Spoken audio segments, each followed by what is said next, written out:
Imagine you're waking up in Canada in 2026. You stumble into the kitchen to brew a pot of coffee, but you hesitate.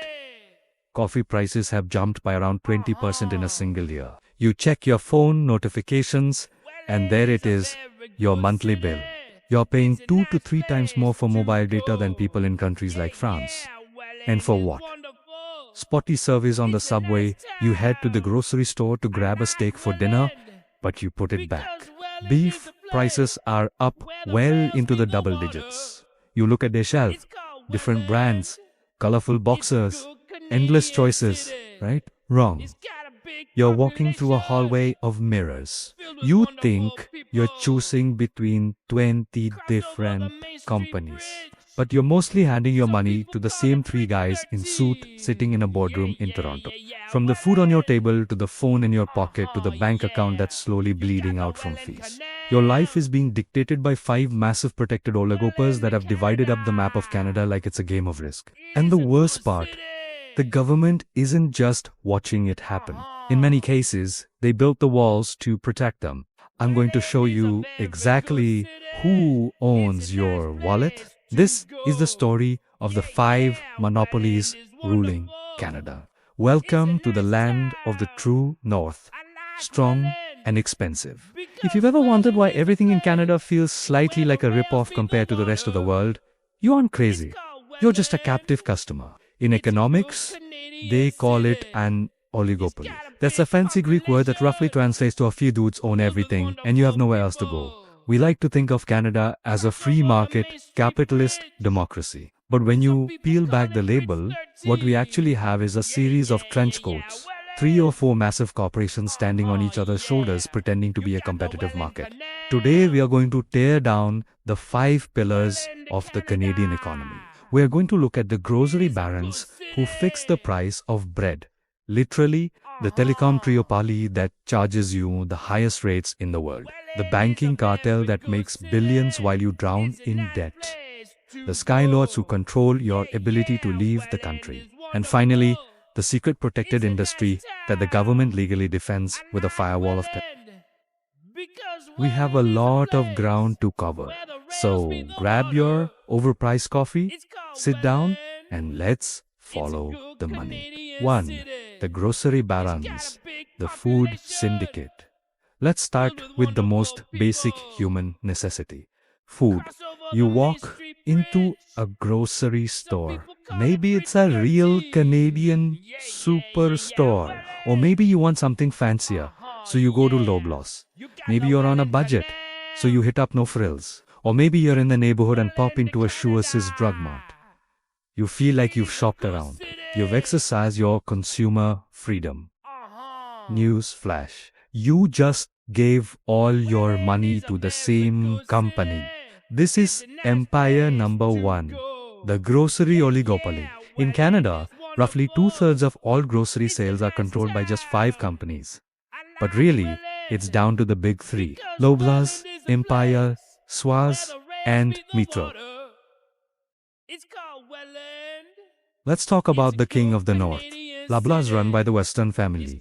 Specifically Galen Weston Jr., the guy in the sweater vest who used to star in his own commercials telling you how great his cookies were. Loblaws is a titan. They don't just own Loblaws, they own Zars, your independent groceria, Privago Forinos, TNT Supermarket, and Shoppers Drug Mart.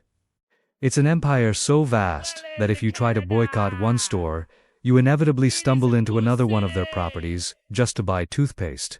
Now, you might be thinking, okay, they're big. So what? That's capitalism.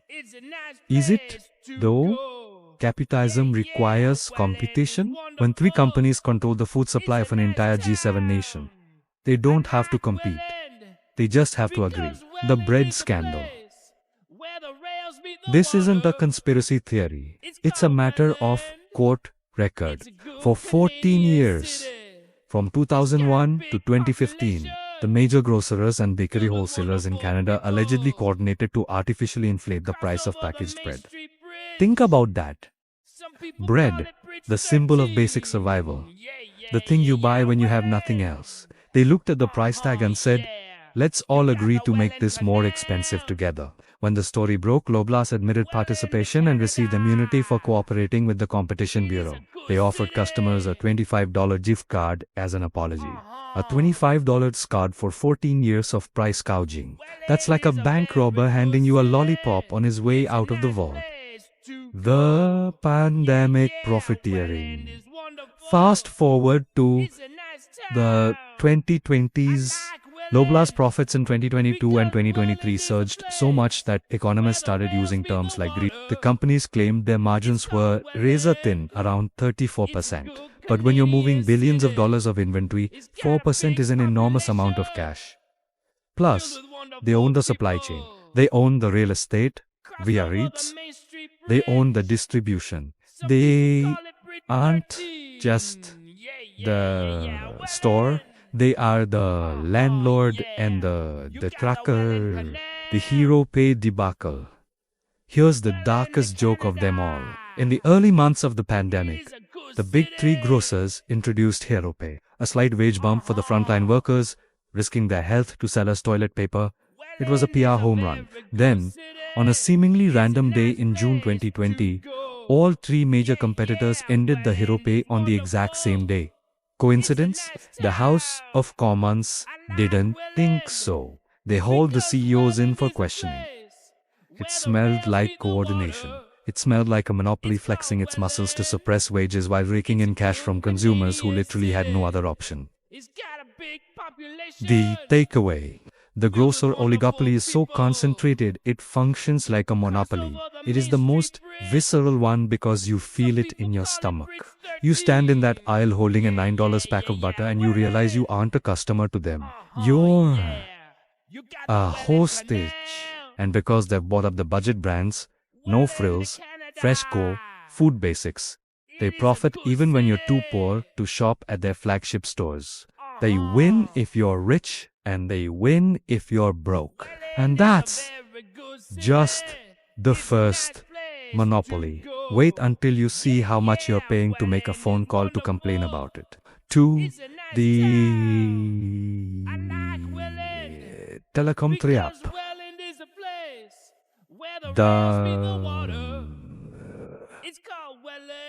The data lords. They say the best cooking comes from the heart. But what if it comes from the heart of the earth itself? Deep in the rugged landscapes of Iceland, one chef is redefining what it means to cook with fire. This isn't your average backyard barbecue or a fancy gas range. This is volcanic cuisine. Meet Chef Einar, a culinary pioneer who saw the immense raw power of a volcano not as a destructive force, but as the ultimate oven. For most people, a live volcano is a sign to run. For Einar, it's an invitation to cook. He spent years studying the geothermal vents and lava flows, learning their rhythms and temperatures, all to perfect the art of cooking directly on a volcano. It's a dangerous dance with nature, where one wrong step could be his last. So, how does it work? Einar and his team have engineered specialized, heat-resistant containers. They look like something out of a sci-fi movie. These boxers are designed to withstand temperatures that can exceed 1,000 degrees Celsius. They place fresh, locally sourced ingredients inside. Think Icelandic lamb, Arctic char, root vegetables, and bury them in the hot, volcanic earth, or place them perilously close to slow-moving lava flows. The process is incredibly unique. It's not just about the heat. It's about the steam, the minerals, and the pressure from the earth. The food is essentially slow-cooked in a natural pressure cooker. The lamb becomes so tender it falls off the bone, infused with a subtle, smoky, earthy flavor you just can't get anywhere else. The vegetables caramelize perfectly, their natural sweetness amplified by the intense, even heat. It's a taste of the land, quite literally. One of his signature dishes is lava bread. He prepares a traditional Icelandic rye bread dough, places it in a sealed pot, and buries it in a geothermal hot spring for 24 hours. The result is a dark, dense, and incredibly moist, cake-like bread. It's sweet, a little savory, and has a flavored profile that is completely one. He serves it fresh from the ground, still warm, with a generous spread of Icelandic butter. It's simple, yet profound. But this isn't just about the novelty. Einar is a strong advocate for sustainable living. By harnessing the natural energy of the volcano, he is using a completely renewable, zero-carbon energy source. His kitchen has no power lines, no gas hookups. It's powered entirely by the planet. He's proving that we can work in harmony with nature's most powerful forces, not just against them. It's a beautiful blend of ancient tradition and futuristic innovation. The experience of dining here is unlike anything else on Earth. Guests are taken on a guided hike to the cooking site, feeling the heat radiate from the ground beneath their feet. They watch as Einar, clad in protective gear, retrieves their meal from the steaming hut. Eating a dish cooked by a volcano, surrounded by the dramatic, otherworldly landscape of Iceland, is an unforgettable sensory adventure. It connects you to your food and to the planet in a way that's truly primal. Chef Einar's work is more than just extreme cooking. It's a testament to human ingenuity and a deep respect for the natural world. He's pushing the boundaries of what's possible in the culinary arts, turning a force of nature into an instrument of creation. It makes you wonder what other incredible possibilities are waiting for us right beneath our feet. What do you think? Would you be brave enough to try a meal cooked by a volcano? Let me know in the comments below. This is what happens when monopolies are allowed to consolidate vertically, accumulate land control logistics, influence media, become politically indispensable. Prices stop being the main issue, control becomes the issue, choice disappears, exit disappears, voice disappears. You don't argue with the system like this. You adapt to it, or you leave the monopoly board. Completed food, telecom, banking, air travel, dairy, liquor, rail, media, and finally an entire province. This is not a failure of capitalism. It's what unregulated concentration naturally produces. And once you see it, you can't unsee it. So there you have it. From the food on your table, Loblaws, to the phone in your hand, Bell, Rogers, Tellers, to the money in your bank, the Big Five, to the plane you fly, Air Canada, WestJet, to the news you read, Post Media, to the rail lines that move everything behind the scenes, CN and CPKC. Ever wonder why everything in Canada seems to cost so much? From your phone bill to your groceries, it often feels like we're paying a premium. But what if I told you this isn't an accident? What if Canada's economy is expensive by design? Let's take a closer look. At the heart of this issue are powerful monopolies and oligopolies that dominate key sectors of our economy. These aren't just big companies. They're giants that face little to no real competition, giving them the power to set prices as they please. And often, government regulations intended to protect us can end up protecting them instead. Let's start with Telecom. Canada has some of the highest mobile data prices in the developed world. Why? Because our market is controlled by just three major players. Rogers, Bell, and Telus. They own the infrastructure, and strict foreign ownership rules keep international competitors out. You see that Telus, Chatter, Rogers, Public Mobile, all of these logos are the illusion of choice. Canada's big three telecom companies control roughly 90% of the national wireless market. They are the telecom triopoly. Here is the cold hard math. In 2024 and 2025, reports showed that while Canadian prices have dipped slightly due to government pressure, we are still getting fleeced compared to our peers. Multiple international comparisons show Canadians are still paying roughly double what consumers in France, Italy, or the UK pay for comparable data. In France, you can get 100 gigs of data for the price of a couple of croissants, about $15 to $20. In Canada, you're really lucky to get that for under $65 unless it is Black Friday or you threaten to cancel your contract 3 times in a row. Why is it like this? Because the Canadian government protects them. We have strict foreign ownership laws that prevent big global players like Verizon or T-Mobile from coming in and setting up shop. The argument is national security and protecting Canadian culture. So instead of letting American companies overcharge us, We let Canadian companies overcharge us. Patriotism, right? The government tries to regulate them. The CRTC, the Canadian Radio, Television, and Telecommunications Commission, is supposed to be the watchdog. But most Canadians feel the watchdog is asleep in the doghouse, or worse, being fed treats by the burglars. In 2025, while you were struggling to pay your bill, the telecom giants were busy with stock buybacks and dividend payouts, maintaining their status as some of the most profitable companies in the country. They argue that Canada's big and cold and expensive to wire. And sure, it is. But Australia is also vast and sparsely populated. Yet its mobile plans are consistently cheaper. And the most brilliant, evil genius move they pull: the flanker brand. When people get too angry at Bell, they switch to Virgin. Bell doesn't care. They just move your money from their left pocket to their right pocket. It's a closed loop. They control the infrastructure, the pricing, and the competition. Quick question: how much are you paying for your phone plan right now? And how much data do you actually get? Drop the number in the comments. Let's see who's getting ripped off the most. And while you're down there, hit that subscribe button so you don't miss our next Monopoly breakdown. If telecoms are the guys mugging you in an alley, the banks are the guys shaking your hand while they pick your pocket in a tuxedo. This is the banking cartel, also known as the Big Five or Big Six. If you're feeling generous to National Bank, RBC, TD, Scotiabank, CIBC. In the United States, there are thousands of banks. It's chaotic, but there's competition. In Canada, these 5 banks hold over 85% of the banking assets. Just like Telecom, our banks are legally protected from foreign takeovers. The government decided long ago that having stable Canadian banks was more important than having competitive ones. And to their credit, our banks didn't collapse in 2008 like the American ones did, but we pay a stability tax for that safety every single month.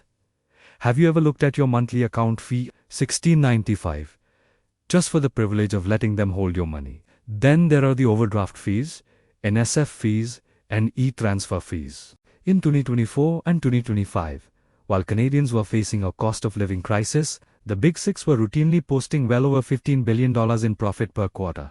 That's not revenue. That is profit. They make billions by squeezing regular people. But the real money isn't in your checking account, it's in your house. The Big Five controlled the vast majority of the mortgage market.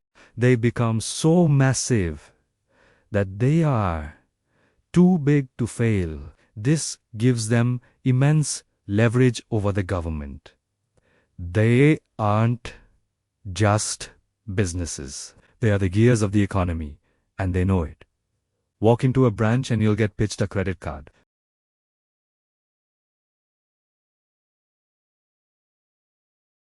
There was a massive scandal where bank employees admitted they were breaking down in tears because of the pressure to upsell products to seniors who did need them. Did anything change? Well, their profits went up. So, we have the food you eat, the phone you use, and the money you save, all controlled by protected only. But what happens when you want to escape? What happens when you try to get on a plane? Oh, you're going to love this next one. Let's talk about escape. You're tired of the grocery bills, phone bills, and bank fees. You just want to get on a plane and go somewhere warm. Good luck. Welcome to the domain of Air Canada and WestJet, the Skylords. For decades, Canadians have been told the same story. Running an airline in Canada is hard. The country is huge. The population is small. The weather is bad. And yet somehow that story always ends with you paying $500 to $600 to fly from Toronto to Montreal, a distance you could drive in the time it takes to get through security at PSN. As of late 2025, Air Canada and WestJet controlled roughly 75 to 80% of Canada's domestic air capacity. That's a duopoly.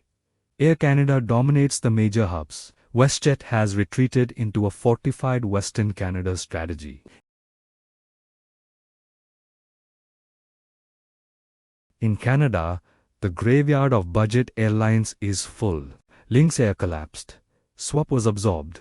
Flair survives by fighting for scraps. New entrants don't fail because Canadians don't want cheaper flights. They fail because the skylords make sure cheap flights never survive long enough to matter. Here's the part most people don't realize. In the US, airports are public infrastructure subsidized to fuel growth. In Canada, airports are treated like luxury malls. The federal government charges rent to airports, a practice almost unheard of in other G7 countries. So the government charges the airport charges the airline, and the airline charges you. Then they pile on fees. Nearly half of your ticket price is just fees and taxes. We don't just tax income in this country. We tax movement.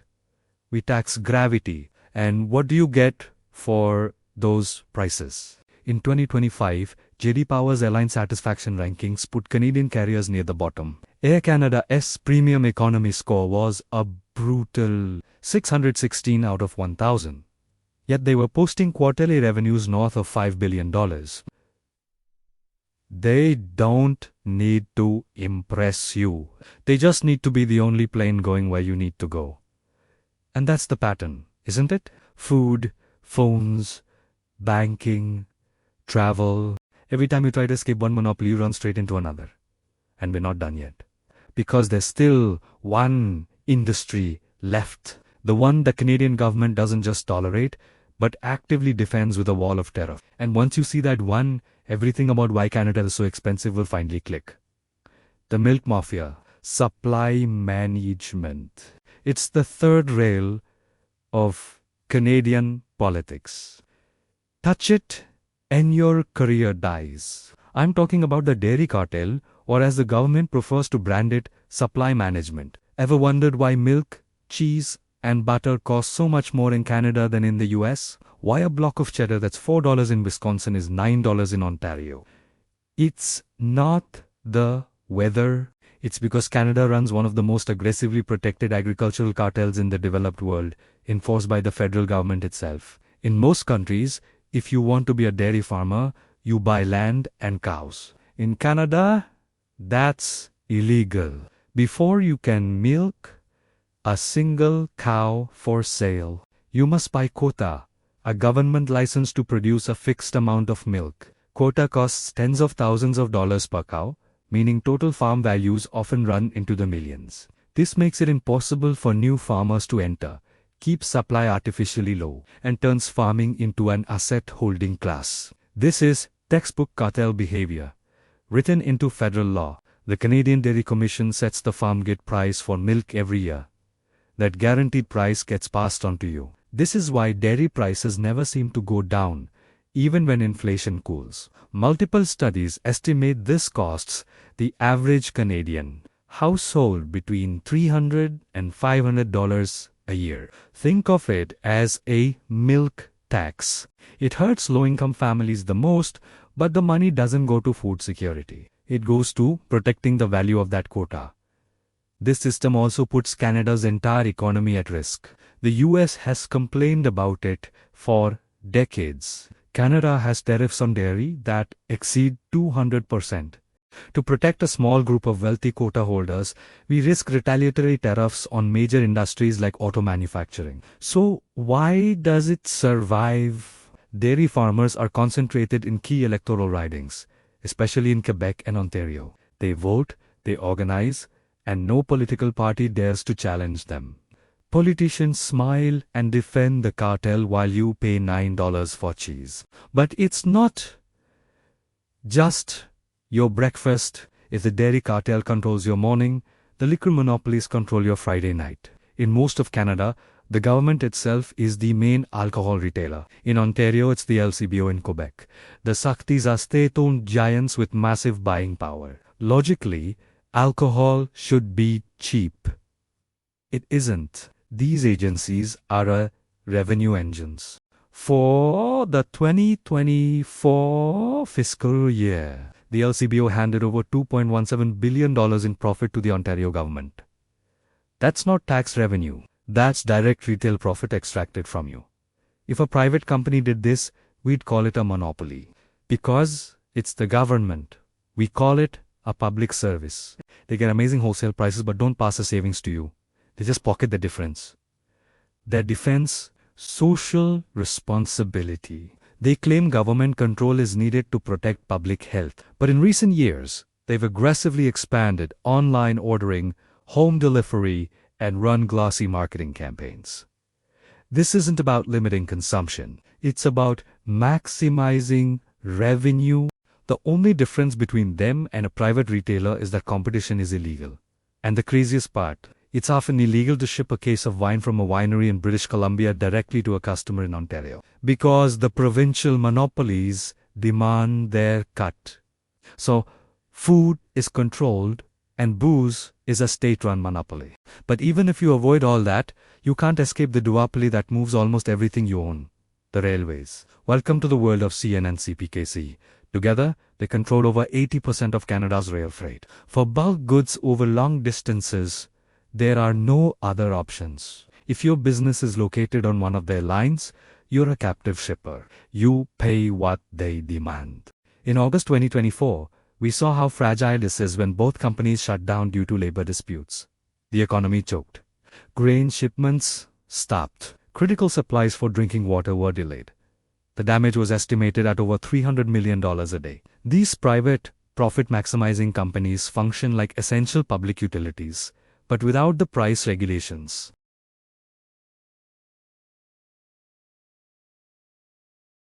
You pay for it invisibly in the price of groceries, cars, and lumber. It's inflation with steel wheels. Food, booze, and the goods we buy. But what about the information we consume? This brings us to the media blob. In Canada, one company, Postmedia, controls the majority of English-language daily newspapers. The Vancouver Sun, Calgary Herald, Edmonton Journal, Ottawa Citizen, National Post, all Postmedia. This gives one corporate entity incredible power over what stories get told. And here's the unsettling part. Postmedia is majority owned by a New Jersey-based hedge fund, Chatham Asset Management.